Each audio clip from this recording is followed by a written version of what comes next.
உலகிலே அனைவருக்கும் சில எண்ணங்கள் இருக்கும். எப்படி இருக்கும் என்றால்,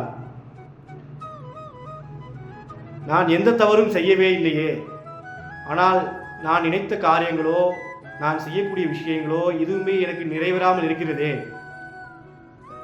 அப்படின்ற ஒரு எண்ணம் இருக்கும்.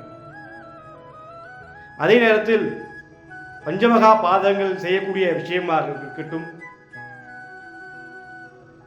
சில தீவினைகளை செய்யக்கூடிய விஷயமாக இருக்கட்டும், தவறுகள் நிறைய செய்யக்கூடிய விஷயமாக இருக்கட்டும், அவர்களெல்லாம் நான் என்ன தவறு செய்து எனக்கு எதுவும் கிடைக்கவில்லை, ஆனால் அவர்களெல்லாம் எவ்வளவு நன்றாக இருக்கிறார்கள் அப்படின்ற எண்ணம் எல்லாருக்குள்ளே இருக்கும். அது என்ன அப்படின்றது தான் நாம் ஏற்கனவே சொல்லியிருக்கோம்.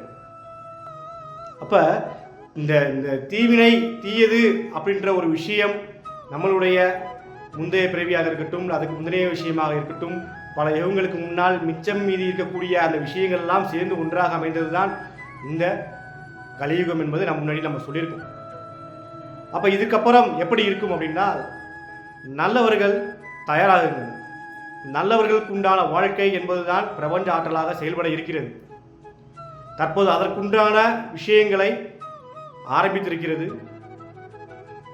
நல்லவர்கள் அப்படின்ற வாழ்க்கை தேடி வரும். அதுவே சத்திய யுகமாக அமையும். இது எப்படி அமையும் என்றால், சிவவாக்கிய பெருமான் ரொம்ப தெளிவாக சொல்லியிருப்பார். இது அப்படித்தான் நல்வினையாக அமையும். ஏன்னால் தீவினை என்பது எதை நாம் கூறுகிறோம் என்றால், அந்த மாயை இருளானது சேர்ந்தே இருக்கும். அதுவும் கலியுகத்துக்கு தகுந்த மாதிரி இருக்கும். அதனால் அது அப்படித்தான் இருக்கும். ஆனால் சத்தியுகத்தில் எப்படி இருக்கும் என்றால், சிவவாக்கிய பெருமான் ரொம்ப அழகாக சொல்றார்.